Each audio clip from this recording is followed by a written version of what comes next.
Oh na na na na na na na na. Yorùbá dé. Ẹ fọwọ́ sí i Yorùbá dá dúró. Gbogbo tẹ wá lọ́rùn ẹ fọwọ́ sí i. Odùduwà dá dúró. Ká lè dòmìnira ẹ fọwọ́ sí i. Yé ìgbà yẹ wá kára tù wá lára ẹ fọwọ́ sí i. Agogo tó lè gbogbo kó lè dẹ̀rọ̀ ẹ fọwọ́ sí i.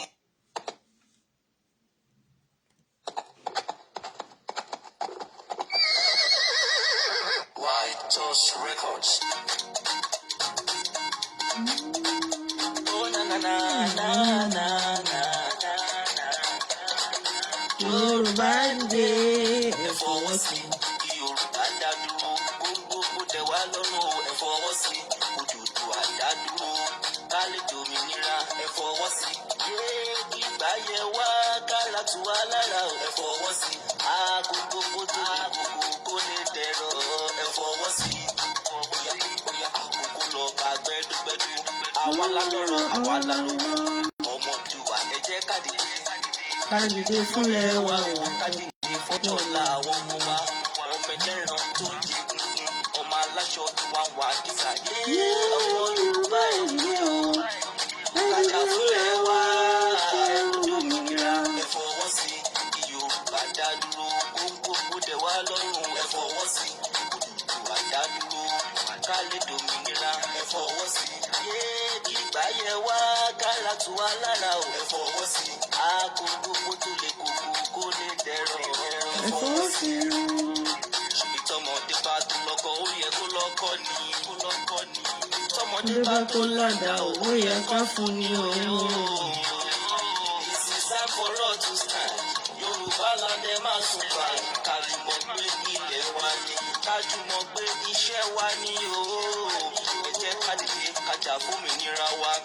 Yorùbá ronú o. Yorùbá ronú o. Ẹ jẹ́ kájà fómìnira wa. Iṣẹ́ lè wà fáwọn ọmọ wa. Gbogbo kó lè tẹ̀ wá lọ́rùn o. Ẹ fọwọ́ sí i Yorùbá dá dúró. Gbogbo tẹ̀ wá lọ́rùn ẹ fọwọ́ sí i. Odùduwà dá dúró.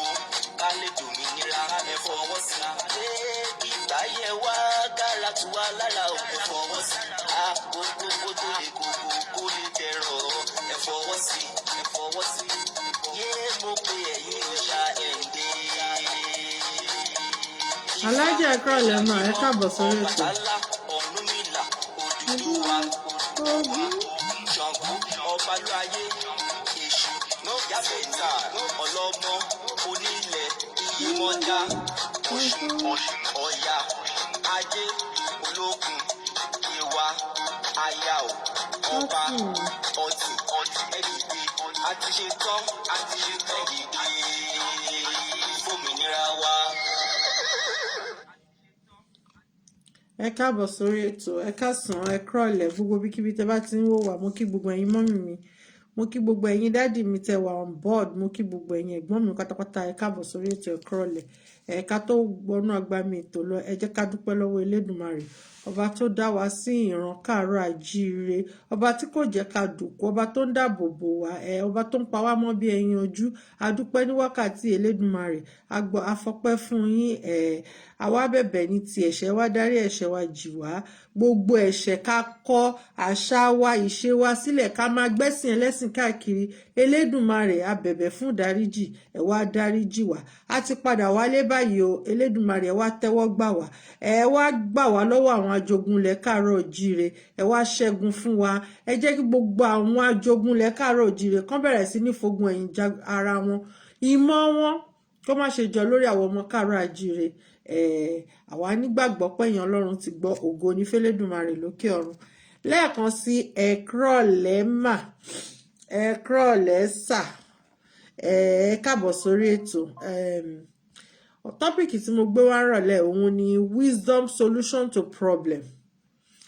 A ti sọ̀rọ̀ lórí wisdom, ìyẹn ọgbọ́n. Wọ́n ní ẹni tó bá ní ìdí ọgbọ́n kó béèrè fún ọgbọ́n, Elédùmarè á jogún ọgbọ́n fún. Solution to problem, ọgbọ́n àti solution fún problem tó wà nílẹ̀ òun la gbé wá ní ìrọ̀lẹ́. Every problem there is a wisdom solution.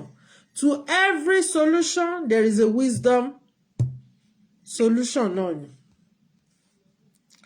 We must allow our knowledge to work solution out. Àwọn ajogun o, wọ́n ti dé o, wọ́n fẹ́ gbalẹ̀ wa o. Ariwo lọ́tún, ariwo lósì, ariwo gèè. Kí ni ọgbọ́n àti solution? Ọgbọ́n solution wo là ń dá?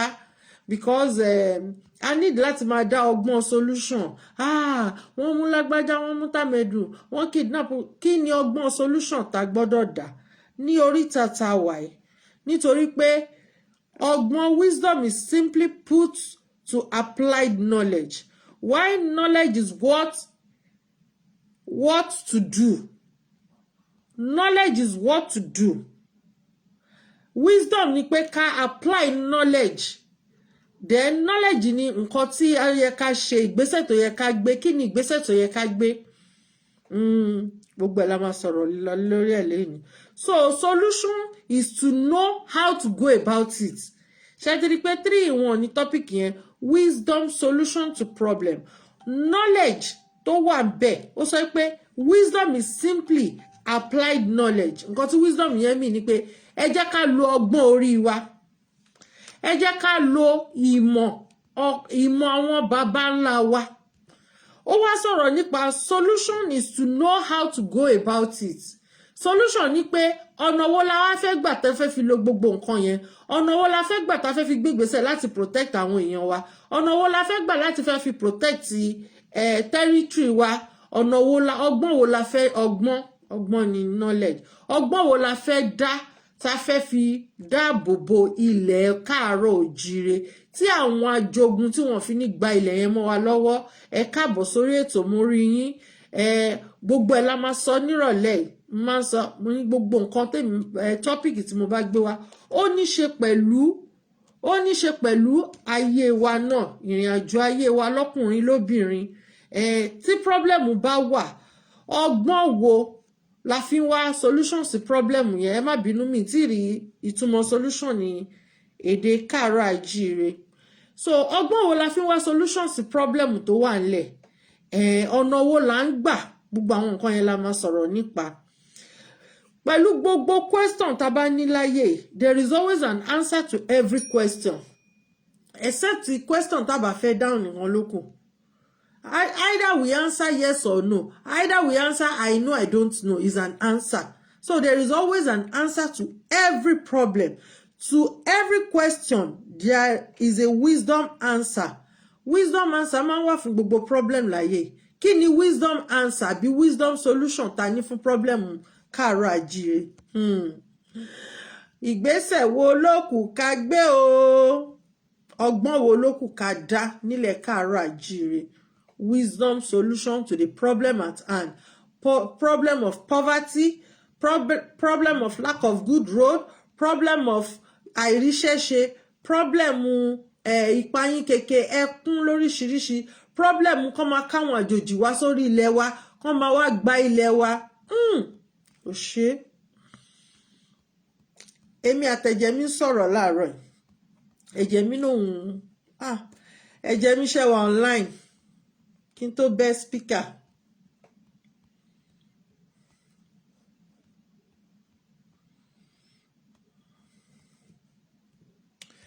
So bí mo yẹn sọ lọ, tẹ́jẹ̀ mi máa fi dé torí mo mọ̀ pé wọ́n ní pẹ́ join wa kí n tó bẹ́ speaker tó rán tí ràn mí ṣẹ̀yìn kí má ì tí jẹ́ṣẹ́ tán ràn mí. To every obstacle, there is a wisdom solution. To every problem in life, there is a wisdom solution. To every sickness, papa, there is a wisdom solution.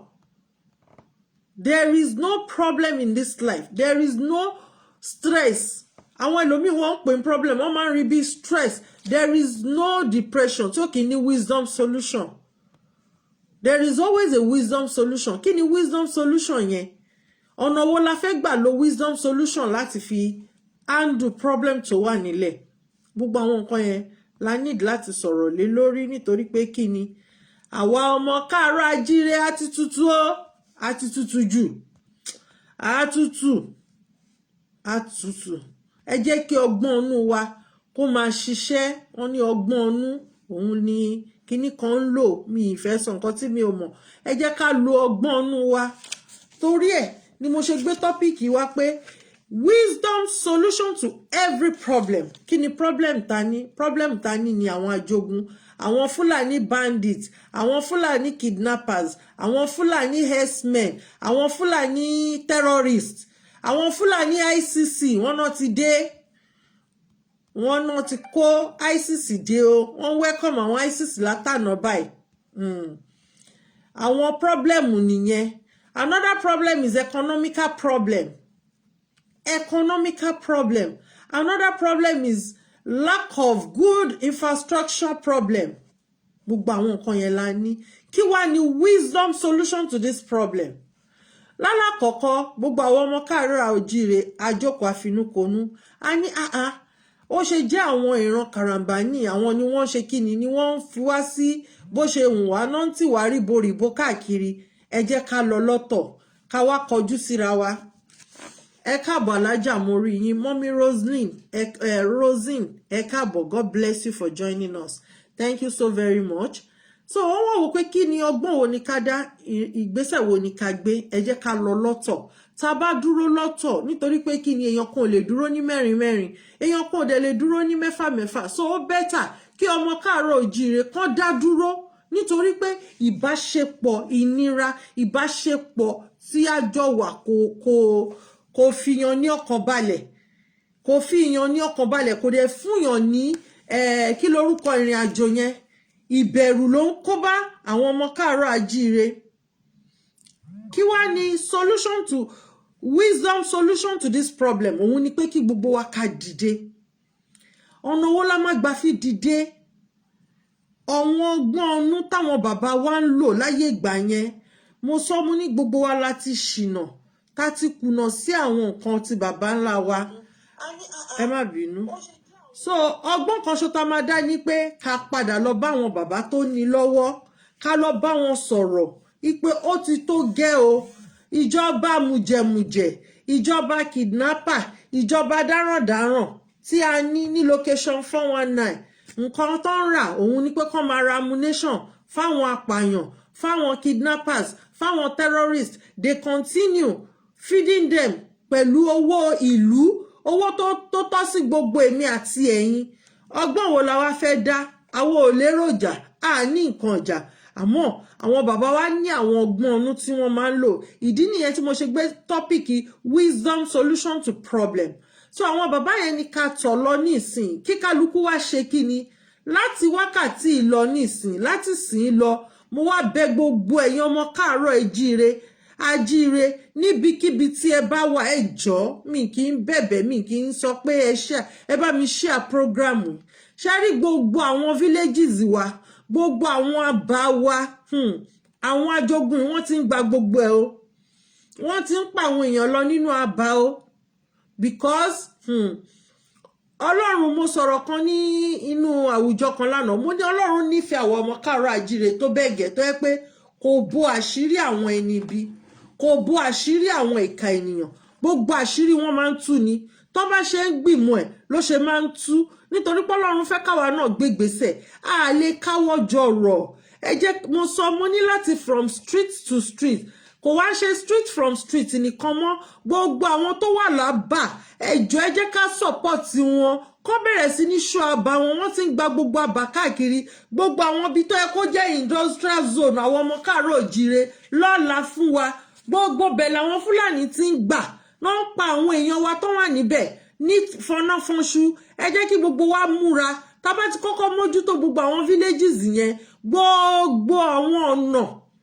tí wọ́n ń gbà wọlé ẹ jẹ́ ká máa mójútó ní ọjọ́ kò tí ì ju bí 4 days lọ tí àwọn Àmọ̀tẹ́kùn Èkìtì tí wọ́n sì kó àwọn Fúlàní ọ̀bẹ oríṣiríṣi ni wọ́n kó dání oríṣiríṣi ohun ìjà ni ó wà lọ́wọ́ wọn so ọgbọ́n wo wá la fẹ́ lò ṣé ká gba ohun ìjà lọ́wọ́ wọn ká fà wọ́n léjọba lọ́wọ́ ìjọba tó gbéṣẹ́ rán wọn ṣé ó tó nítorí pé lọ́jọ́ tòní sìn ẹ bá wa bi àwọn ọlọ́pàá pé wákìlì dà níbo ni wọ́n bá wa tọ́jú wákìlì sí nítorí pé wọ́n believe pé torí pé ìran káàárọ̀ oòjíire a kì í sọ̀rọ̀ a máa ń dákẹ́ wọ́n lè ṣe gbogbo nǹkan tó ń wà tó yẹ pé àdẹ̀ nílé àní sọ̀rọ̀ mọ́ níbo ni wákìlì wà nítorí pé wọ́n gbé wọ́ọ̀lọ́ọ̀dù wọ́n gbé sẹ́wọ̀n ẹ̀wọ̀n yẹn náà lọ dáná sun tó gbé jáde tó gbé sá lọ o àgbọ̀ nǹkan kan nípa ẹ̀ mọ́ o gbogbo àwọn ọmọ wa tó ń lọ lójú títì tó yẹ pé wọ́n múra wọ́n ṣe dírẹ́dì sórí ẹ kó gbogbo wọn ẹ kó wọn sẹ́wọ̀n ẹ ń ṣá gbogbo àwọn ọ̀dọ́ kákàkiri ẹ bẹ̀rẹ̀ sí ní yìnbọn pa àwọn èèyàn gbogbo yẹn ẹ mójútó reason yẹn ta fi need wisdom solution fún problem tó wà nílẹ̀ yìí and wisdom solution tá máa lò nílẹ̀ káàárọ̀ oòjíire ká má bàa di ẹrú gbogbo wa fídíò grandpa tó ń go viral yìí tẹ́ bá lísìn sí tá bá lajú wálẹ̀ tí tàlùbọ́ bá kòwọ́ ọdún 5 sí 7 sígbà tá wà ìran káàárọ̀ oòjíire wọ́n máa Ọlọ́run má jẹ́ aṣẹrú àní ṣẹrú torí Ọlọ́run ò dá wa lẹ́rú ọmọ aládé ni wá a dẹ̀ máa remain ọmọ aládé ni bí wọ́n fẹ́ bí wọ́n kọ̀ agbára wọn kò ní jọ lórí àwọn ọmọ káàárọ̀ oòjíire so kí ni nǹkan tí mò ń sọ òun ni pé ká má bá di ẹrú pátápátá a gbọ́dọ̀ máa lo wisdom solution fún gbogbo problem tó wà nílẹ̀ ní ìsìn we need to how to handle matters mo máa ń sọ máa ní mi ní kẹ́nìkan wá ṣe meeting pé lórí live program mi ní kẹ́nìkan kan wá sọ ìgbésẹ̀ tó ń gbé lórí live program but kí kálukú ṣe kí ni tá bá ti ń sun oorun 4 hours tẹ́lẹ̀ ẹ jẹ́ ká sọ oorun yẹn di 3 hours o káwọn kan máa bá wa sun 3 hours káwọn míì máa sun 3 hours ká má pín oorun sùn most especially gbogbo ẹ̀yin ọmọ káàárọ̀ oòjíire ọdún dé tán o ọdún ayọ̀ ni gbogbo wa máa ṣe àní ṣọdún ìbànújẹ́ àní fi ọ̀fọ̀ ṣọdún o kálukú kó jókòó sínú ilé ẹ o kó máa mójútó ra ẹ o n tó ń bọ̀ aburú kò ní ṣẹlẹ̀ sí kankan wa kò ní kàn wá o to every question there is always a wisdom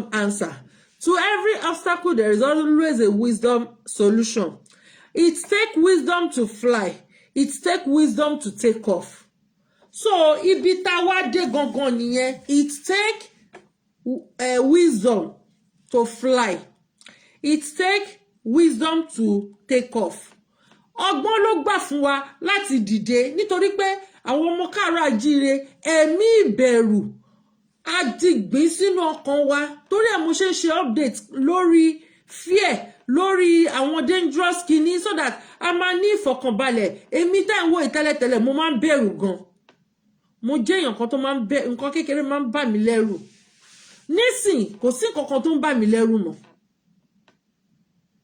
òjìjí gan nígbà míì tí n bá wọ ẹ̀gbẹ́ báyìí tí n bá rójìjẹ àyà mi á já nísìn òjìjí ọba àkọjá kò sí nǹkan kan tó ń bà mí lẹ́rù mọ́ nítorí pé mi ò ṣe o mo jókòó fúnra mo bára mi sọ pé why are you afraid what are you afraid of ṣó ṣe nǹkan aburú ni ó ṣe nǹkan kan aburú náà so you don't have to be afraid and it take greater wisdom nísìn ibi tí mo bọ̀ gangan nìyẹn greater wisdom fún wa láti dìde láti ja ìjàngbara láti gba ìtúsílẹ̀ láti gba ìdáǹdè lọ́wọ́ àwọn ajogun tó wà ní ilẹ̀ káàárọ̀ oòjíire a wà níbì kan láàárọ̀ yìí à ń sọ ọ̀rọ̀ àwọn sọ pé àwọn èèyàn fẹ́ lọlé mọ́ wọ́n wá ń ka iye àwọn èèyàn tó lọlé tó kú sílé wọ́n ka almost 15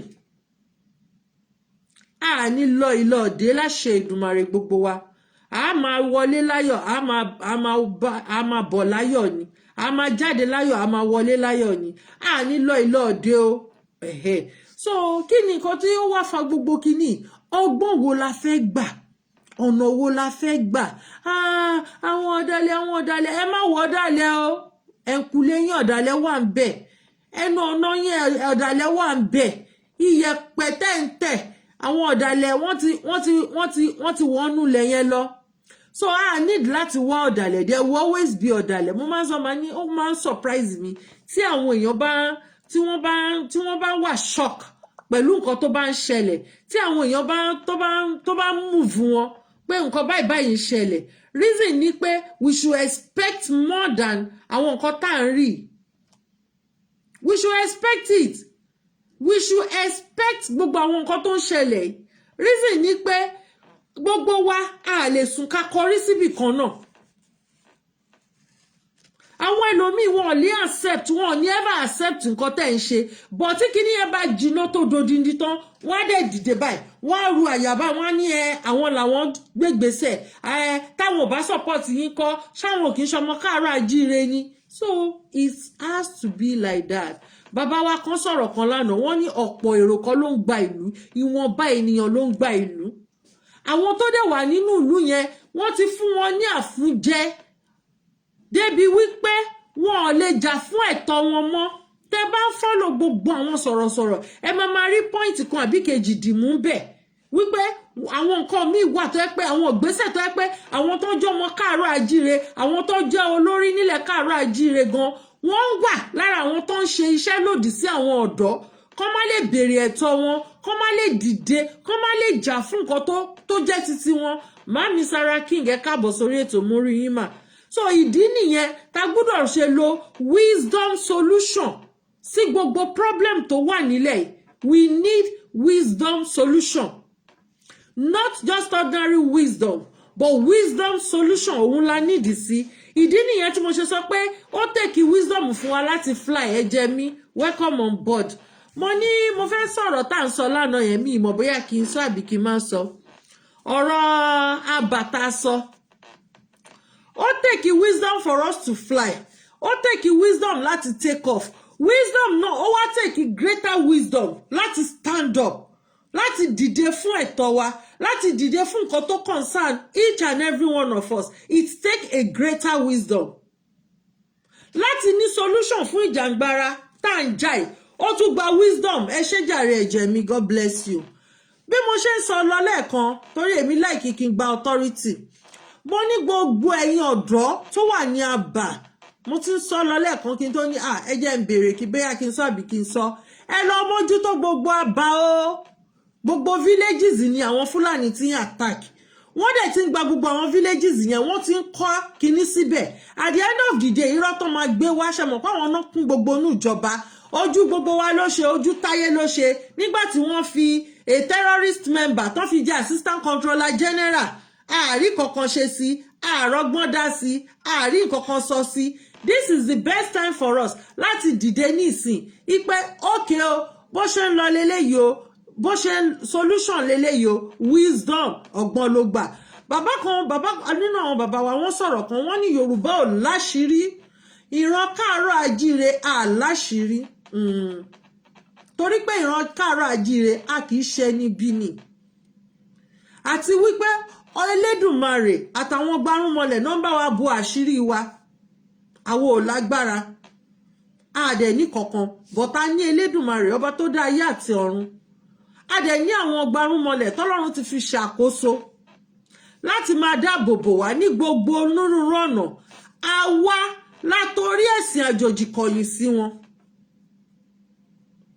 Àmọ́ wọ́n ti dìde, wọ́n ti ṣetán láti gbà wá. Ìgbésẹ̀ wo la wá fẹ́ gbé? Torí àmọ́ yẹn sọ pé wisdom solution. Wisdom solution ni pé ká kọ́kọ́ lọ ṣe kíni? Ká kọ́kọ́ lọ túbá. Tá bá ti túbá, ká bẹ̀rẹ̀ sí ní gbégbésẹ̀. Ká padà lọ sílé. Gbogbo àwọn bàbá tó gbé dání, kò ń ṣe pé a máa lọ fi agídí àbí ìjà. A máa lọ bẹ̀ wọ́n ni. Pé ẹ lè gbé dání kẹ́ má bàa gbé lọ sọ́run. Àwọn ọmọ káàárọ̀ àjíire ti nídìí ẹ̀ ní ìsìn. Ẹ gbé jáde. Mo máa ń sọ màá ní another thing tí wọ́n tún máa ń lò fún wa táwọn èèyàn fẹ́ ṣubú sínú ẹ̀ bíi pé kán gbẹ́ kòtò lẹ̀ káwọn èèyàn fẹ́ ṣubú sínú ẹ̀ òun ni pé wọ́n bẹ̀rẹ̀ sí ní mú ìṣẹ̀ṣe yẹn wọ́n fi ń ṣe kí lorúkọ ẹ̀ ìbàjẹ́ náà fi ń ṣe. Tẹ́ bá wo gbogbo àwọn tó jáde yẹn tí wọ́n ń hùwà bàjẹ́ yẹn ẹ ti rí wọn wípé wọn kì í ṣe oníṣẹ̀ṣe tòótọ́. Ẹ ti rí pé àdàmọ̀dì oníṣẹ̀ṣe ni wọ́n.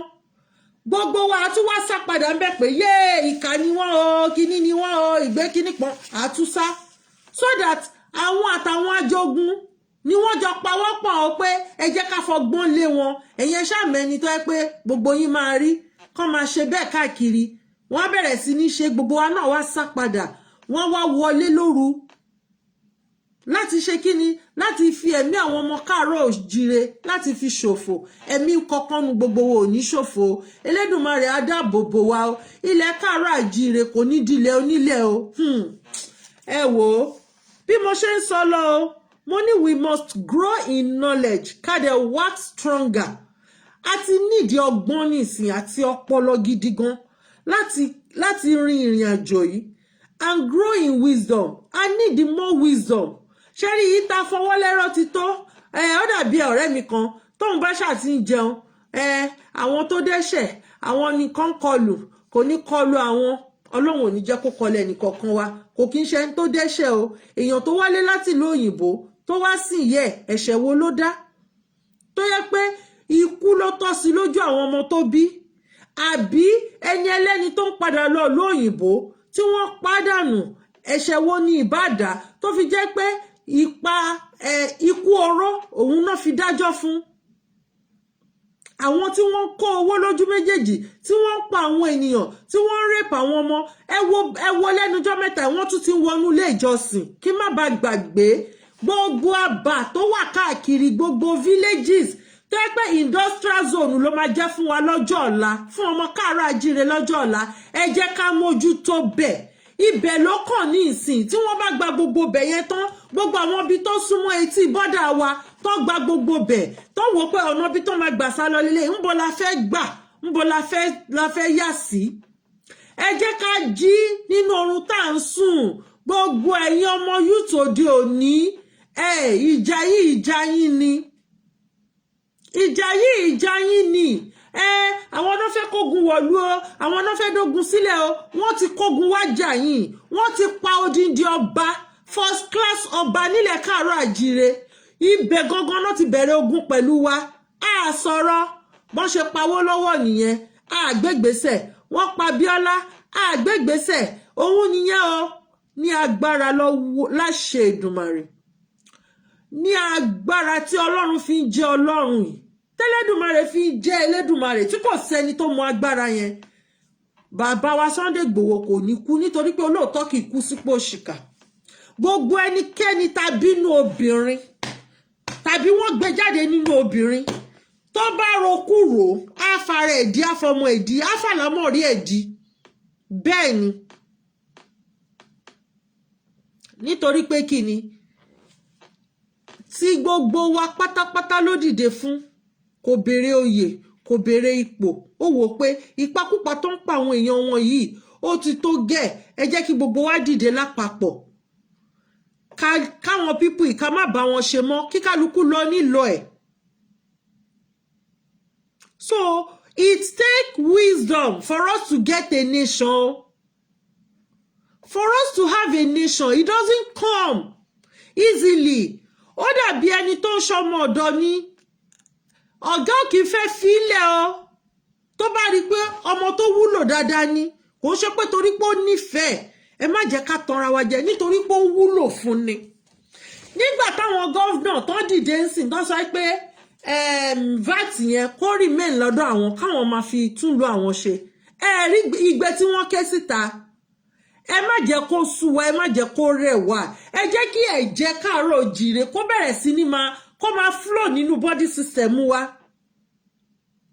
nítorí pé ilẹ̀ káàárọ̀ àjíire ni mo ti gbọ́ ó gbúdọ̀ yọ̀dẹ̀ ó gbúdọ̀ rìndìn ó dẹ̀ tún gbúdọ̀ ya múgùn bó ṣe ń kọrin yẹn gbà yẹn nìyẹn in those days ó gbúdọ̀ sun ẹgbẹ́ ó gbúdọ̀ rìndìn jù ó gbúdọ̀ ya múgùn ẹ má jẹ́ ká ya múgùn débi pé àwọn ajogun àwọn Fúlàní terrorist àwọn Fúlàní bandit wọ́n máa wá pa gbogbo àwọn ọmọ káàárọ̀ àjíire tán o gbogbo ẹ̀yin tẹ́lẹ̀ ń lọ ṣọ́ọ̀ṣì èmi ò come against church o ẹ sọ fáwọn pásítọ̀ yín kó wá protection tó máa fi protect yín o ṣe rí pé wọ́n kidnap olùṣọ́ kan wọ́n rape àwọn ọmọ kéékèèké àwọn ọmọ under age nínú ilé ìjọsìn ni wọ́n ti rape wọn. We need to wake up from our slumber. We need to start protecting ourselves and our land, our children.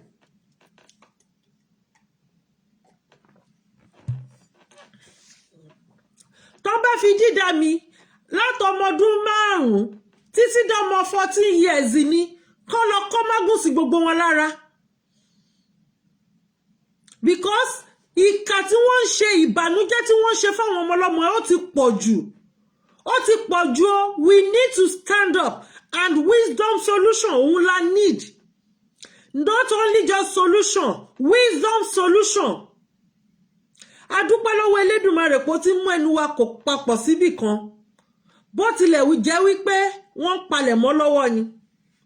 Ẹ jẹ́ ká dìde mo sọ mo ní ẹ jẹ́ kó bẹ̀rẹ̀ sí ní ṣe vigilante kò ń ṣe cities nìkan gbogbo àwọn villages yẹn we need to start informing them gbogbo àwọn àbà kéékèèké yẹn táwọn èrò kì í pọ̀ sí ẹ jẹ́ ká tètè máa ta wọ́n jí ká máa ta wọ́n lólobó pé wọ́n ń bọ̀ o ẹ jẹ́ ká máa ta wọ́n lólobó ẹ̀wọ̀n tó mọ́tò 3 òun ni wọ́n gbélé lọ sékìtì tí wọ́n fẹ́ lọ hide èèyàn kì í gbénu gbó náà ṣé èèyàn gidi kan máa ń gbénu gbó ni ṣé dandan ni pé ká bá wọn dòwò pọ̀ ni tí kálukú bá lọ lọ́tọ̀ àṣẹ̀ṣẹ̀ wa mọ̀ bá ṣe máa dòwò ara wa pọ̀ tó bá jówó àṣeṣe tó wọ́ bá dé ní ṣeṣe àmọ́ tí gbogbo wa bá listen sí news wọ́n sọ lánàá àná ni mo ya picture news yẹn mo ń bọ̀ wọ́n ní àwọn ICC wọ́n náà ti dé o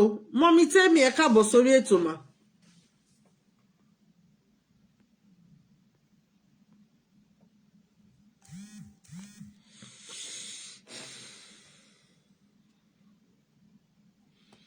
Sherry Sahara report ló sọ bẹ́ẹ̀ o òun ni Sahara report ló gbé ó ní ICC mercenaries arrive in Nigeria plan to attack on 3 Borno communities kó yẹ tó kan ara wò kó má bàa kan rẹ̀ ẹ̀dẹ̀ ẹ jẹ́ ká tètè mójútó wa ṣe ti rí pé bí wọ́n ṣe kóra wọn lọ sí Afghanistan yẹn tí wọ́n gba ìlú yẹn gbogbo wa la rí bí wọ́n ṣe ń sá eré tí gbogbo èèyàn sáré gidigidi a rí bí wọ́n ṣe ń kó àwọn èèyàn táwọn èèyàn tó ń kó sí inú kíní pléènì tí wọ́n ń jábọ́ látòkè ẹ jọ̀ọ́ gbogbo ọmọ káàárọ̀ òjìrè ẹ má jẹ́ kọ́rọ̀ wa kó rí bó ṣe ń plan yẹn ó need the wisdom solution mo sọ fún yín mo ní gbogbo àwọn bàbá yẹn tó àwọn bàbá restructuring and co ẹ káàbọ̀ màmí bàbá mi Saheed oníbùdó ẹ kújọ́ mẹ́ta sà tó náwọn wá restructuring yẹn ó máa dé stage kan tó yẹ pé àwọn gan fúnra wọn máa yí ohun padà. Today's headlines ICC mercenary arrive Nigeria Buhari congratulate Atta Igala on coronation.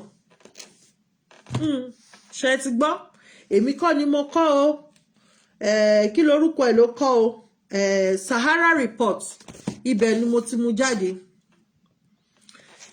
mo wo fídíò kan lọ́sàn yìí omi bọ́ lójú mi àwọn èèyàn protest wọ́n dẹ̀ bẹ̀rẹ̀ sí ní yìnbọn sí wọn live and direct ni wọ́n yìnbọn yẹn sí wọn o mo wá wò pé irú àwọn ènìyàn wo lélẹ̀ gan-an báwo ni wọ́n ṣe ní ẹ̀mí kíní lọ́kàn báyìí so ìdí nìyẹn tí mo ṣe ń ké tantan pé àwọn ọmọ káàárọ̀ àjíire mo ń pè yín ẹ má sùn ẹ má jà sùn ẹ jẹ́ ká wá wisdom solution sí gbogbo nǹkan tó wà lẹ́yìn gbogbo àbá yẹn ẹ jẹ́ ká lọ mójútó tí wọ́n bá ti gba àbá kò ní síbi tá máa pè ní village mọ́ gbogbo àwọn villages yẹn tí wọ́n bá gbàbẹ̀ nísìn ń bọ́ la fẹ́ máa pè ní villages ọ̀dọ̀ àwọn ìyá àgbà gbogbo àwa ta ní ìyá àgbà ńlé ta ló fẹ́ dáàbò bo àwọn ìyá yẹn ṣé ó dìgbà tó bá bẹ̀rẹ̀ sí ní rape àwọn ìyá oníyà to death kí gbogbo wa tó wake up pé nǹkan ń ṣẹlẹ̀ o.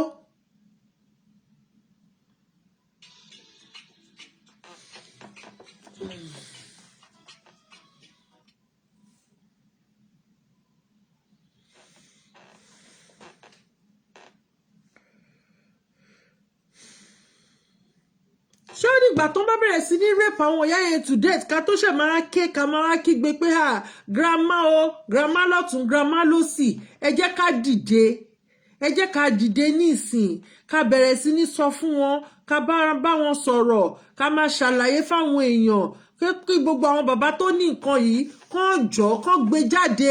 Àsìkò ti tó láti bójútó ilẹ̀ wa, àsìkò ti tó láti bójútó àwọn èèyàn wa, àsìkò ti tó láti bójútó àwọn ará, àwọn ẹbí, àwọn ojúlùmọ̀, gbogbo ọmọ káàárọ̀ òjíire pátápátá. Àsìkò ti tó láti bójútó wọn, àsìkò ti tó. Reason yẹn ta ṣe need the wisdom solution. It take a wisdom solution to get a nation. A lè fojú lásán gba nation. A lè fojú lásán gba nation. Ẹ má jẹ́ kí ogun kó bá wa lójú oorun. Àwọn náà fẹ́ kógun jàlú irọ́ náà pa. Ó dá kí ló lọ kó àwọn Fúlàní wá láti Mauritania. Kí ló dé tó ṣe lọ ń kó Fúlàní wá láti Senegal? Kí ló dé tó ṣe lọ ń kó Fúlàní, àwọn Fúlàní tí wọ́n lé ní Central Africa, kí ló dé tó ń kó wọn wá? Dáàdì mo rí yín Justice Adéníran, ẹ kúrọ̀lẹ́ sà, ẹ káàbọ̀ sórí ètò sà. Kí ló dé tó ṣe lọ ń kó wọn wá, tó ń kó wọn wá sílẹ̀ káàárọ̀ àjíire? Kí ló dé tí wọ́n ń lọ sí kí lorúkọ ìlú yìí? Mo wo kí lorúkọ wọn lẹ́ẹ̀kan. Màá rántí ń sìn. Tó lọ ń kó àwọn Fúlàní wá, kí ló ń kó wọn wá ṣe? Kí ni reason tí wọ́n kó wọn wá sílẹ̀ káàárọ̀ àjíire? Kí ni iṣẹ́ tí wọ́n fẹ́ wá ṣe nílẹ̀ káàárọ̀ àjíire? Kò sí iṣẹ́, kò sí omi, kò sí iná, kò sí good road. People cannot travel. Ó ti mọ sọmọ ní makọmakọ ní oyè náà, ó ti ń kan àwọn àgbààgbà ń sìn.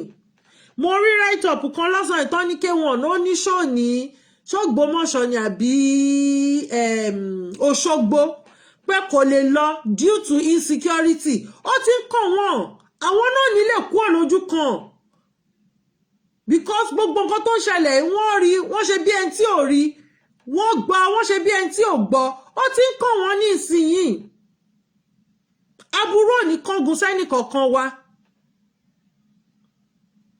Ẹ jẹ́ kí n sọ̀rọ̀ kan fún wa lẹ́yìn. Ṣé rí ignorance gbogbo ènìyàn láyé òun ni mountain ẹ̀. Ignorance àwọn èèyàn ó dàbí òkè ni téèyàn máa wò bí problem, but nítorí pé we are ignorant about it, ó dàbí ẹnìkan tó wá tó ní mọ́mì ẹ tún ti gba ìwé ilé, báwo lẹ ṣe ń ṣe, báwo lẹ ṣe gbogbo ẹ̀. Ńgbà tẹ́ bá débì kan tẹ́ bá integrate, báwo lẹ ṣe fẹ́ mọ nǹkan tó ń ṣẹlẹ̀ níbẹ̀. Òun lọ̀rọ̀ tó ń ṣẹlẹ̀ lọ́wọ́lọ́wọ́ yìí nísìn. A wà nílẹ̀ káàárọ̀ àjíire, a mọ nǹkan tó ń ṣẹlẹ̀, àwọn àjòjì ń wá, àwọn nísìn mo pariwo ọjọ́ sí mo ní kí lorúkọ ẹ̀, gọ́vnà Sanwó-Olú, mo ní ṣojú ẹ̀ ti wálẹ̀ nísìn. Àwọn ọmọ graduate tí wọn ò ríṣẹ́ ṣe, tí wọ́n bẹ̀rẹ̀ sí ní ṣiṣẹ́ ọ̀kadà, ó lé wọn kú òun títì, ó ló fẹ́ rí wọn mọ́. But tó káwọn fámìlì dáàdì ẹ̀, àwọn Fúlàní, àwọn náà ń gun ọ̀kadà káàkiri nísìn, àwọn náà ń kidnap àwọn èèyàn káàkiri nísìn. Meanwhile tẹ́lẹ̀ àwọn graduates tí wọn ò ríṣẹ́ ṣe náà wò pé káwọn yẹn máa fi àwọn iṣẹ́ ọ̀kadà kó máa fi support ara wọn. Kò sí olè jíjà, no kidnapping, nothing. Nísìn ẹ lọ sí gbogbo Àgbọ̀wá, gbogbo Ẹ̀pẹ́, gbogbo Abígi, àwọn Fúlàní ti kún gbogbo àwọn villages ń bẹ̀. A ṣe ń pariwo fún wọn pé ẹ má jẹ́ wọn dúró o, ẹ lé wọn, ẹ rọ́lẹ̀ fún wọn, ẹ má jẹ́ kán dúró rárá. Wọ́n wá ṣe ẹṣẹ́ aburú ni. Torí kí ni wọ́n ṣe pa Malaysia? Nítorí àṣírí tó tú pé 2022 torí 2023 election, ẹ rò bí wọn mọ nǹkan tó ń ṣe ni. Wọ́n mọ nǹkan tó ń ṣe. Torọ́kùnrin yẹn náṣírí tó pọ̀ lọ́wọ́, wọ́n ya ṣe kí ni, wọ́n wéèsì bàbá oníbàbà. Ẹlẹ́dàá bàbá yẹn báyìí ó máa dà wọ́n láàmú ni, wọ́n ò ní nísinmi.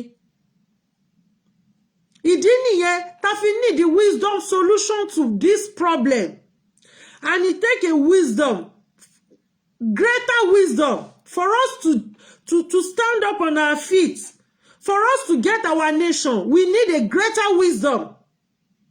Because tabani àwọn àgbààgbà, kò sí àgbààgbà kankan bí kankan, nítorí pé kí ni àwọn àgbààgbà ti dàgbà, wọ́n ti ronú bí ọmọdé. Àwọn àgbàlagbà mi wọ́n sọ fún yín pé àwọn ti invest jù sí orí ilẹ̀ yẹn, ẹ má jẹ́ ká ṣe bẹ́ẹ̀. Investment wọn ni wọ́n rò, wọ́n rò ẹ̀mí àwọn ọmọ káàárọ̀ àjíire, wọ́n rò ẹ̀mí àwọn ọ̀dọ́. investment tí wọ́n ni wọ́n ló jẹ́ kíní fún wọn. Tá bá ní àwọn ọba àwọn kíní kan, mo ti sọ pé wọn ò ní ìgbésẹ̀ tí wọ́n fẹ́ gbé. Ìgbésẹ̀ tí wọ́n bá fẹ́ gbé kó máa gbé ní tọ̀dọ̀ tiwọn. Àmọ́ nǹkan tó wà nílẹ̀ àwọn youth ló ní. Ní Central Africa èmi ni mo kọ́kọ́ wá sọ̀rọ̀ yẹn, inú mi dẹ̀ dùn gbà tí mò ń sọ́njọ́ yẹn torí mo náà rẹ̀ mi kan tó jọmọ Central Africa story ẹ̀ gan ó wà lórí Facebook ó go viral. Mo sọ̀rọ̀ yẹn àwọn èèyàn wò mí báyìí. Bàbá wa sọ́njọ́ náà sọ pé bó ṣe fẹ́ gba Central Africa nìyẹn. 150 youths ni wọ́n lò against àwọn people yìí. Wọ́n ṣí wọn kúrò ní ìlú yẹn. Ẹ wá wo àtìgbà tí wọ́n ti ń kó wọn wá. Ẹ wá wo àtìgbà tí wọ́n ti ń attack àwọn ọmọ káàárọ̀ àjíire. Ẹ wo bó ṣe pa first class ọba lójú gbogbo wa. A dẹ̀ ń wò wọ́n, à ń wò wọ́n. Àìmọye èèyàn tá bá ní ká máa kà ní mí méjì mẹ́ta. Ẹ mọye èèyàn tó ti tẹ́mi ẹ̀ ti sọnù látọwọ́ àwọn karambani. Reason nìyẹn tí mo ṣe sọ pé it take wisdom solution fún ìgbésẹ̀ tó wà nílẹ̀. Téèyàn bá ń go through any problem, èèyàn máa kọ́kọ́ wá wisdom solution náà, because your own solution might be a wrong solution, but wisdom solution òun ló máa jẹ́ kéèyàn arrive, òun ló máa jẹ́ kéèyàn dé destiny ẹ̀, òun ló máa jẹ́ kéèyàn mọ̀ pé mi ì ní ṣí ẹsẹ̀ gbé. Mo máa ń sọ fún táwọn ọmọ mi bá ti ń ṣe nǹkan tí bá rí pé most especially my son tí bá rí pé ó fọ̀ sí kíní ẹ̀ máa ní mu wá jẹ́ ká tún ṣe báyìí. Ṣó ti rí pé ọgbọ́n ju agbára lọ. Ọgbọ́n ju agbára làwọn ní. Ẹ jẹ́ kí àwọn ọmọ káàárọ̀ àjíire ká dìde ká bẹ̀rẹ̀ sí ní lo ọgbọ́n àti solution ká mú papọ̀ báyìí ká fi ṣe kíni ká fi gbá ara wa.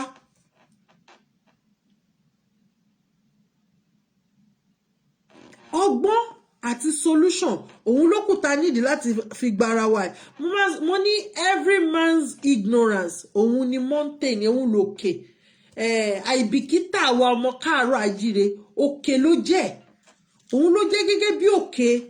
Mo kọ́kọ́ fi ara mi ṣe example pé mo jẹ́ èèyàn kan tó máa ń bẹ̀rù tẹ́lẹ̀, but mo come against the spirit of fear. Kò kí n ṣe èmi I am not going against religion and everything no. But mo kọ́kọ́ come against that fear pé no, kí ni mo ń bẹ̀rù fún gan? Ṣé mo pààyàn ni? Ṣé mo ṣe nǹkan tí ò dáa ni? Ọmọ bọ́ sí ìgboro, mo dẹ̀ ṣe kí ni? Mo dẹ̀ ń ṣe ti tèmi lọ. Mo dẹ̀ ń bẹ Ọlọ́run pé má jẹ́ ń ṣàṣìṣe, má jẹ́ kí n ṣìsọ.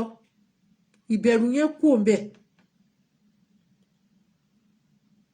Àwọn ọmọ káàárọ̀ àjíire, mo máa ń gbọ́ táwọn èèyàn máa ń sọ̀rọ̀.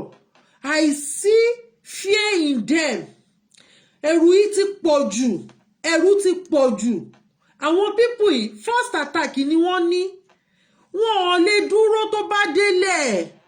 But ẹ má jẹ́ kó ti bà nǹkan jẹ́ jìnnà. Ẹ lọ wo gbogbo prison. Mo ti sọ experience mi rí. The lawyer that I took nígbà yẹn, the man left Nigeria angrily. Àwọn tó bá pàdé, tó bá bi eléyìí pé kí ló ṣe, òun ò ṣe kankan, kó lọ wo kéèsì ọlọ́mọdé aráàrin fẹsẹ̀ sí. But gbogbo àwọn Fúlàní terrorist yìí wọ́n fi wọ́n sílẹ̀. Ẹ wo the case of àwọn ọmọ OPC tí wọ́n arrest Wákìlì. They spent 5 months in the prison. Ìgbà tí wọ́n gbéwó tí kóòtù ní kán gbé Wákìlì lọ prison sí. Ṣé bá àwọn ọmọ Fúlàní ẹgbẹ́ wọ́n ti lọ jí gbé. Wọ́n ti lọ gbé, wọ́n ti wà nínú ìtúsílẹ̀. Kán present Wákìlì fún wa. Kán show ẹ̀ nínú prison. Ṣebí Ìbàdàn prison ló wà. Kán show wa, kán ṣe live video pẹ̀lú ẹ̀. Where this man is here, stop lying o. But gbogbo àwọn ọmọ ọlọ́mọ tí wọn ò ní ẹ̀ṣẹ̀ tó graph bí ọ̀rọ̀ ìlú wa ń bí wọ́n ní graph ẹ̀ṣẹ̀ tó la ẹ̀wọ̀n lọ ẹ kó gbogbo wọn sẹ́wọ̀n. Àwọn èèyàn ò dẹ̀ rí nǹkan kan sọ sí, wọn ò rí nǹkan kan ṣe sí.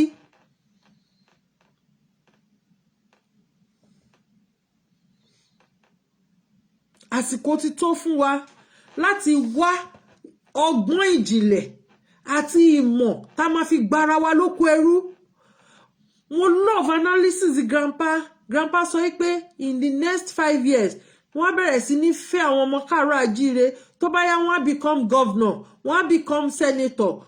Ní ìgbà tí ọkùnrin kan tó ń ṣe interview lọ́dọ̀ àwọn èèyàn wa kan tó sọ pé òun fi ọmọ Fúlàní jẹ special adviser, mo dẹ̀ fọwọ́ bojú, mo kọ́kọ́ kú òun bẹ́ẹ̀ náà pé he should be ashamed. Ordinary ilẹ̀ Ìgbò wọn ní talẹ̀ fàjòjì débi tó máa wá fi jẹ position kan. Ilẹ̀ wọn, ilẹ̀ Haúsá tí ó tẹ̀ tí ń ṣẹlẹ̀ Fúlàní tó tẹ̀ jẹ́ Haúsá tó ti gbà máwọn Haúsá lọ́wọ́. Ọmọ Yorùbá wo ló lọ jẹ special adviser ńbẹ̀? Àbọ̀mọ káàárọ̀ àjíire wo ló lọ jẹ special adviser? Àwa ìlò nínú re, àwa ìlò èèyàn dáadáa tá máa wò pé èèyàn ni wọ́n, gẹ́gẹ́ bí orin àsíá wa tó sọ yí pé bá ṣe bí ẹrú la bí ọmọ. Àmọ́ ó wá ti dé oríta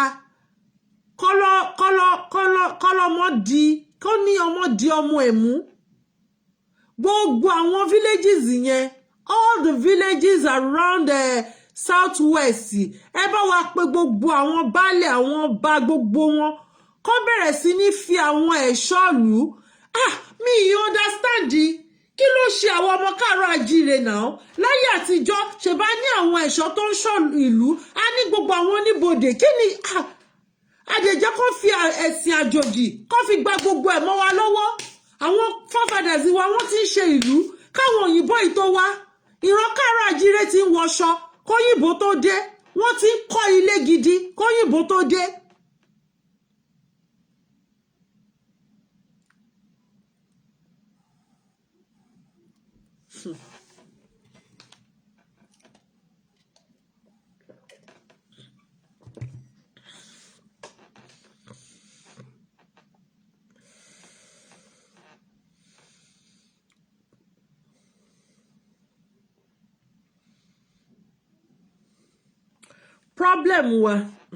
The problem we are having is adequate insight problem ni. Ẹni tó bá nójú inú, òun nìkan ló máa yé, ló máa rí. Òun nìkan, ẹni tó bá dé ní àròjinlẹ̀ ló máa yé wípé we are toiling with people's life. Ẹ má jẹ́ kó fi ẹ̀mí àwọn ọmọ káàárọ̀ òjíire ṣòfò. Ẹ wo nǹkan tó ṣẹlẹ̀ ní last year, àwọn youth educated, in fact àwọn elites, they were being killed for nothing. Wọ́n tún gbé òkú wọn lọ dí ẹni eléyìí, wọn ò gbé òkú yẹn sílẹ̀. Dí ẹni eléyìí ọlọ́mọ ò rọ́mọ. Kò sí ẹni tó lè mú wọn. Àwa dákẹ́ à ń wò. Wọ́n bí lè ṣe ń jó lọ́tún, nílé ń wó lọ́sì. A dẹ̀ dákẹ́ à ń wò. Àsìkò ti tó ká dìde nísìn. Kò sẹ́ni tó máa jà fún ọmọ káàárọ̀ àjíire. Àléèyàn, Ẹlẹ́dùmarè àtàwọn gbárùmọ̀lẹ̀ nìkan ní ìjà yìí. And this is the best and the moment to start appeasing them. Nígbà tí wọ́n bá lè wọnú inú ṣọ́ọ̀ṣì tí wọ́n jí olùṣọ́ gbé, tí wọ́n tó rape àwọn underage nínú church. So what are we talking about? Wọ́n ti gbé pastor, wọ́n ti gbé can leader. So what are we talking about? We need a wisdom solution. Wisdom solution to this problem. Kí gbogbo wa ká má ṣe kíni, ká má wàásù ìyìn rere Yorùbá nation. Ẹ jẹ́ ká má wàásù ìyìn rere nation wa. Àwọn terrorists ni wọ́n kó uniform sí lọ́rùn. Ẹ wo bí wọ́n ṣe ń pààyàn nílẹ̀ Yíbò. We saw it. Àárín ìlú náà ti ń yìnbọn. Kò sẹ́ni tó kọjú ìbọn sí wọn. Wọ́n wọ àárín ìlú wọ́n yìnbọn ni. The same dance kìíní kan tó ló tó porúkọ program jàtijàti tó àwọn Boko Haram àtàwọn bandits àtàwọn ICC tí wọ́n lọ ṣe. The same kìíní náà máa ṣe nílẹ̀ Yorùbá o. Ẹ jẹ́ ká jí o. Ẹ jẹ́ ká jí o. Gbogbo bó ṣe máa yìí tó mi máa tú jáde nínú ẹ̀. Èmi ò ní tú gbogbo ẹ̀ o. Gbogbo bó ṣe máa ṣe pùpùpùpù tó máa ṣe ṣìn. ó wà nílẹ̀ káàárọ̀ àjíire o gbogbo àbá yẹn gbogbo àwọn àbá wa kàn jẹ́ ká mójútó àwọn àbá yẹn kọ́kọ́ ná mo sọ mo ní àwọn ibì kan ní iye wa wọ́n ti gbàbẹ̀ lábẹ́kúta àwọn àbá kọ̀ọ̀kan àwọn Fúlàní ti gbàbẹ̀ gbogbo àwọn ará àbá yẹn láti sá lọ ni torí wọ́n débẹ̀ wọ́n bẹ̀rẹ̀ sí ní pààyàn nú àbá ni àìmọye lọ́yọ̀ọ́ àìmọye àwọn àbá tí wọ́n ti gbà lọ́yọ̀ọ́ náà ó ń bọ̀ láyé àtijọ́ náà dáwọn dé o nísìnyí a máa ń dọ̀jì ẹ̀ ni pé sẹ́ òòlì kò ní débí we need to wake up we need wisdom solution we need wisdom solution tí wọ́n bá lè wọlé tán gbé odindi olùṣọ́ tí wọ́n rape àwọn ọmọ under age ọjọ́ yẹn báyìí mo ń gbọ̀n ni pé èèyàn á rape ọmọ mi ọmọ mi sọ pé mọ́mí calm down mo ní ọmọ la máa pè because I am a mother mo mọ pains and agony àwọn ẹlòmíì wọn ò recover from that trauma.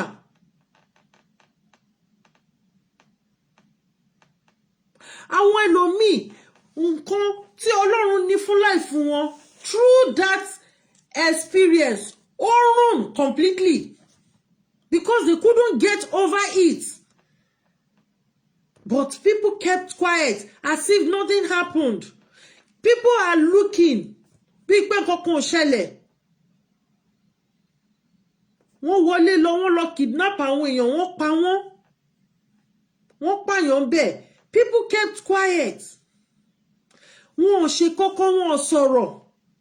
Wọ́n wá kó àwọn ẹranko wọ́n kó wọn wọlé wá tẹ́ pé the only aspect tí wọ́n mọ̀ tí wọ́n expert jòun ni kán dúnbú èèyàn kán pààyàn. The only source of their joy ni pé kán máa pààyàn lọ.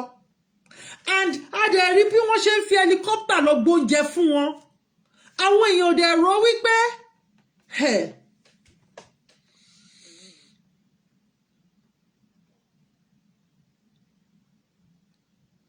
ẹni tó ń wá kíní yẹn kò gan mọ́nú ẹ̀ àdẹ̀rọ wípé kí kíní yẹn wálẹ̀ kó má lọ òkè mọ́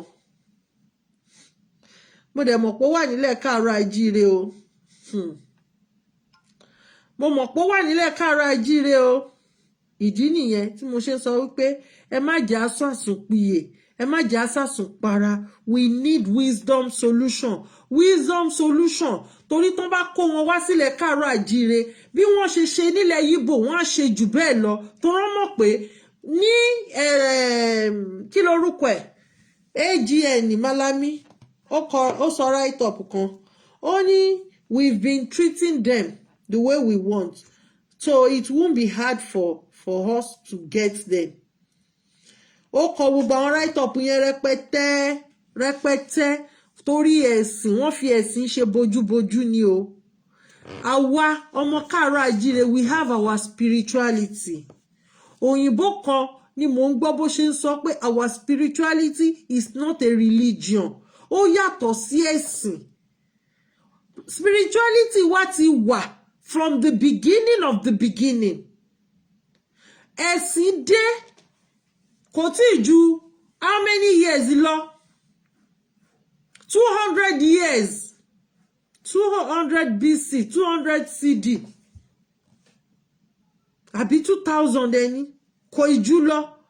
But our spirituality has been from the beginning of the beginning. Àwọn wá rí spirituality wa yẹn bí nǹkan tí ò dáa. Fídíò kan ó jáde lẹ́nujọ́ mẹ́ta ẹ̀ níbi tí òyìnbó obìnrin tó ti ń bọ èṣù ní museum France ń bíbáyìí. Tó wá ń ṣàlàyé pé Áfíríkà náà ti gbé wá. Ẹ wo ilé ajé ní UK what else la fẹ́ fi convince wa tí a bá ní spirituality wa yóò jẹ́ kankan kí ló dé tí wọ́n lọ kọ́ ilé fún ajé ní United Kingdom kí ló dé tí wọ́n gbé èṣù táwọn ń rí gẹ́gẹ́ bí nǹkan tí ò dáa mo sọ mo ní language barrier ní problem ta ni mo ní bírú nísìn èèyàn tó bá kọ French tẹ́lẹ̀tẹ́lẹ̀ ìgbà tí mo kọ́kọ́ dé lu mo máa translate French mi ni so wọn kì í understand the email tí máa mail wọn understand ẹ̀ pẹ̀lú Google mo wá realize later pé Google translation kò kí ń write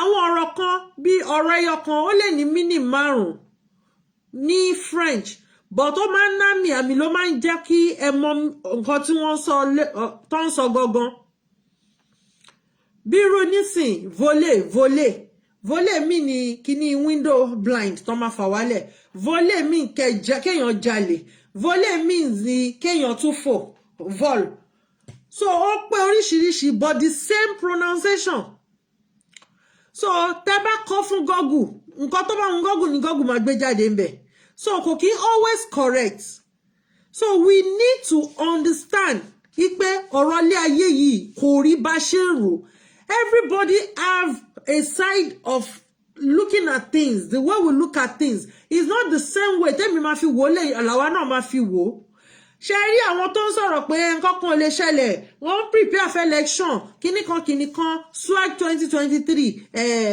ẹjọ́ ojú wa ló ṣe tí Abiola tó ṣe election tó win election kí ni nǹkan tí wọ́n mú bọ̀ ńbẹ̀ wọ́n gbé sẹ́wọ̀n wọ́n rí pé àwọn balẹ̀ káàárọ̀ àjíire wọn ò sọ̀rọ̀ wọn ọjà títí tí wọ́n fi pa Abiola àwọn èèyàn sọ̀rọ̀ ìgbà tó pátá làwọn èèyàn gbégbèsè ìgbà tó yá wọ́n tún kó àwọn àmì náà ní uniform ọrùn wọn inú bọ̀ gbogbo wa láti fojú rí pé àwọn Boko Haram àwọn ICC ti dẹ́nsìn president yín kí wọ́n máa káṣọ sí wọn lọ́rùn ní ìsìn ìgbésẹ̀ wo ni wọ́n fẹ́ gbé kí ló dé tí wọ́n ń kó ICC wá kí ló dé tí wọ́n ń kó bandit wá kí ló dé tí wọ́n ń kó terrorist wá wọ́n ti fẹ́ parí iṣẹ́ wọn nílẹ̀ Haúsá o wọ́n ti fẹ́ parí iṣẹ́ tí wọ́n wá jẹ́ nílẹ̀ Haúsá wọ́n ti bọ́ sí ilẹ̀ Ìgbò báyìí àwa ló yẹ ká wá jí pé ogun yóò ní bá wa lójú oorun gbogbo kọ́mídékòmí ìgbésẹ̀ tán bá fẹ́ gbésẹ̀ kò ní nípa lára àwọn ọmọ káàárọ̀ àjíire àwa náà máa múra lẹ́dẹ̀ wọn ni ọ̀nà wo la fi máa múra lẹ́dẹ̀ wọn àníṣe ẹni tí ò bá kí ń ṣe ọmọ káàárọ̀ àjíire tí ò dé ń ṣará àdúgbò kò ní dúró ládùúgbò ìṣẹ́ àmọ́ ara wa ládùúgbò lálaalẹ́ wọn ní mẹ́rin náà máa rìn méjì àkọ́kọ́ lọ méjì àtúntẹ̀léra wọn méjì mi àtúwá tó bá ti make sure pé méjì ti kọjá wọ́n pé 10 wọ́n máa strike àwọn yòókù máa wọnú àdúgbò wa ni àwọn tẹ̀dẹ̀ rí ìgbà tí wọ́n sọ pé unknown gunmen nílẹ̀ Ìgbò a rí bí wọ́n ṣe so ìgbàdí mọ́nú àwọn náà dẹ̀ gbé ẹ̀sìn wá fún wa o àwọn ẹ̀sìn mùsùlùmí àwọn náà gbé wá o ìgbàdí ló kúnnú wọn ìfúnpá ó dè gbogbo ẹ̀ náà dè sára o ẹ̀yin ọmọ káàárọ̀ àjíire wisdom solution òun ni o wisdom solution mo rántí ìgbà tá a kéré wọ́n máa ń kọrin kan wọ́n á ní ẹ̀sìn ò pé káwa má ṣòro àwa ò ṣòro ilé wa o àsìkò ti tó láti padà sílé sìn láti lọ ṣe orò ìdílé wa àsìkò ti tó láti padà sílé sìn láti bẹ̀rẹ̀ sí ní protect ilé wa láyé ìgbà kan tó máa ń ṣe kinní lọ́tún lósì wọ́n á gbòòrò jáde orò máa ké yànmùyànmù àsìkò ti tó láti gbòòrò jáde ní ìsinyìí ẹ wá wo ibo ló mo ti ṣe program lórí ibo ni safe place nílẹ̀ káàárọ̀ àjíire níbo ló save mọ́ nísìn tó bá yanjú gbogbo àwọn ará àbá ṣé wọn ò ní bọ́ sáàrin ìlú ẹ jẹ́ ká support àwọn ará àbá ẹ jẹ́ ká ṣàlàyé fáwọn ará àbá gbogbo àwọn bàbá yẹn àwọn ọlọ́dẹ gbogbo wọn tó ní nǹkan kan gbé jáde we need to support them by telling them calling them ẹ má jẹ́ kó já wa sọ̀rọ̀ nìkan la máa wá sọ ìdí tá fi ń sọ fún yín ni pé kí gbogbo wa lápapọ̀ ká lè máa pass information yẹn around tí nǹkan kan bá ṣẹlẹ̀ tí mo bá pele báyìí wọ́n náà wọn ò gbọ́ kankan máa ní gbọ́ kankan wọ́n ní ṣé tí ò ti síná láti jàrùn báwo làwọn ṣe fẹ́ gbọ́ kò dọ́dọ̀ wà bó ṣe máa ń sọ fún mi nìyẹn màmá wò pé an example was the teacher that was kidnapped in Ogun State gbà tí mo pe ẹ̀gbọ́n mi mo ní àṣọ gbọ́ nǹkan báyìí ó lóun ò gbọ́ mo ní ò gbọ́ mo ní àdúgbò ẹ̀ mà níbi tí wọ́n dárúkọ ó lóun ò gbọ́ sẹ̀ mo ní okay bíi 1 week after ó wá pè mí ó wá ní ṣe mo mọ̀ pé school àwọn ni woman yẹn ti ń tìjì ṣá mo ní ọlọ́run má jẹ́ ọgbé ẹ o ẹlẹ́dàá ayé àti bàbá Elédùmarè àtàwọn gbárùnmọ̀lẹ̀ oníjọ́ jí ẹgbẹ́ o báwọn èèyàn ṣe nígbà kankan náà nìyẹn ẹ múra so ẹ jẹ́ ká múra ẹ dẹ̀ jẹ́ ká máa fura ìfura lóògùn àgbà ẹ fura ọmọ káàárọ̀ àjíire ẹ fura tactics oríṣiríṣi ni wọ́n ń lò agent dẹ̀ ni wọ́n ní nílẹ̀ káàárọ̀ àjíire a ti sọ̀rọ̀ nípa enemy within àwọn èèyàn ti rí pé gbogbo ayé ti rọ́ sí di ìṣẹ̀ṣe wọ́n ya gbé another strategy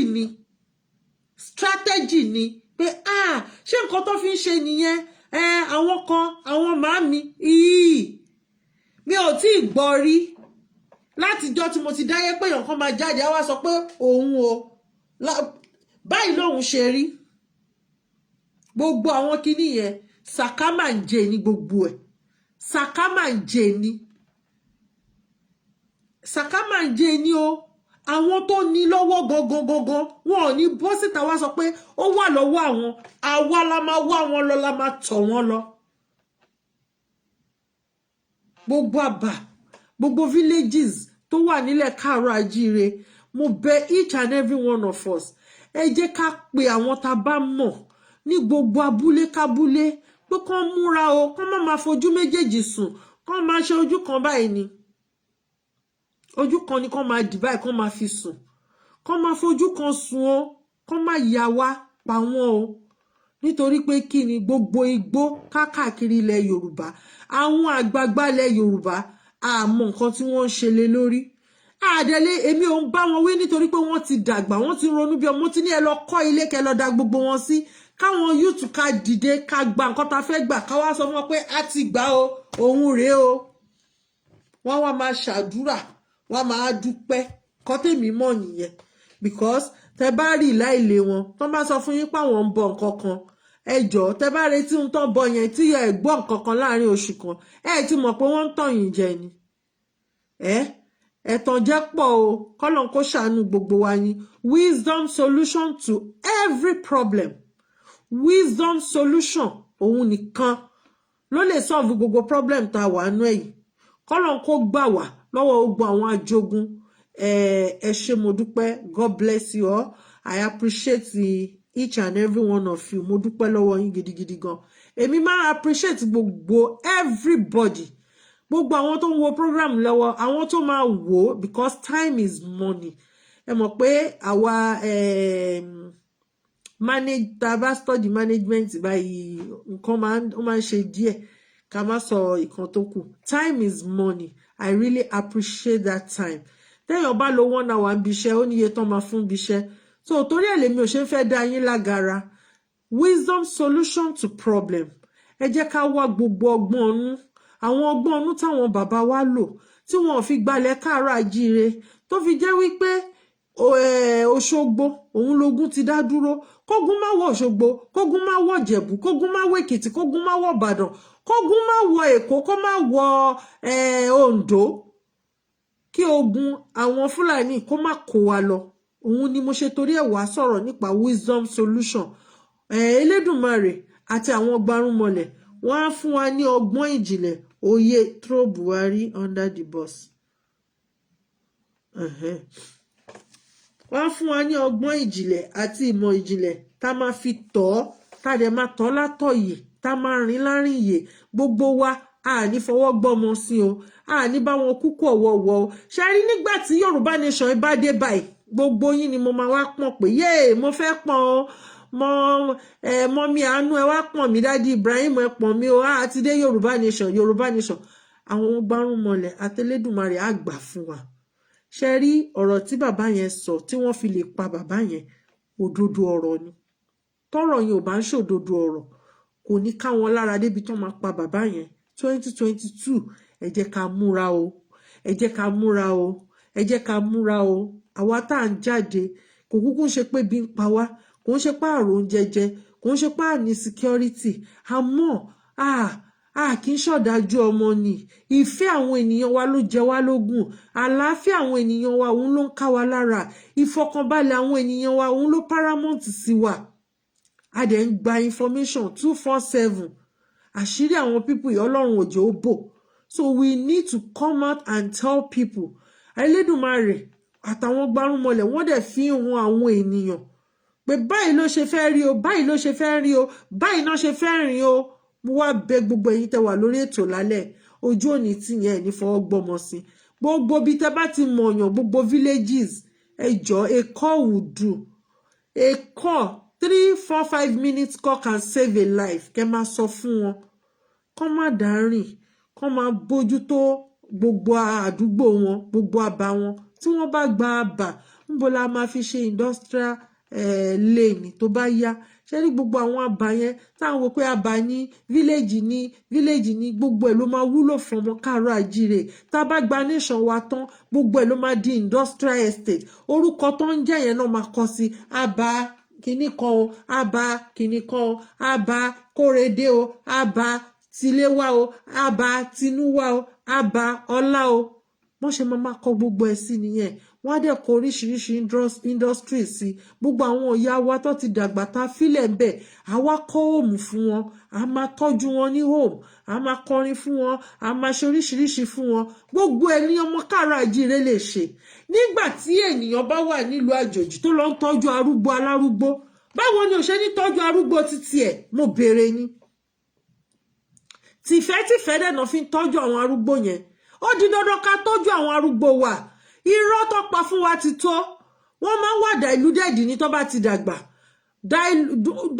kí lórúkọ ẹ̀ illusion máa ń bá wọn jà gbogbo ẹ̀ láti kẹ́kọ̀ọ́ ẹ̀ tá ti mọ̀ pé tó bá ti ń sọ kọ́ntọ̀kọ̀ntàn kò kí ń ṣe pé torí pé wọ́n ní nǹkan kan tí ò da àbá burú kan illusion wọ́n wà diluted ní so ìtọ́jú ni wọ́n fẹ́ ìfẹ́ ni wọ́n fẹ́ àwọn ọgbọ́n tá ti kọ́ yẹn a wá lò pẹ̀lú solution láti fi tọ́jú wọn we can do it and we can do it wisdom solution to every problem thank you very much bye.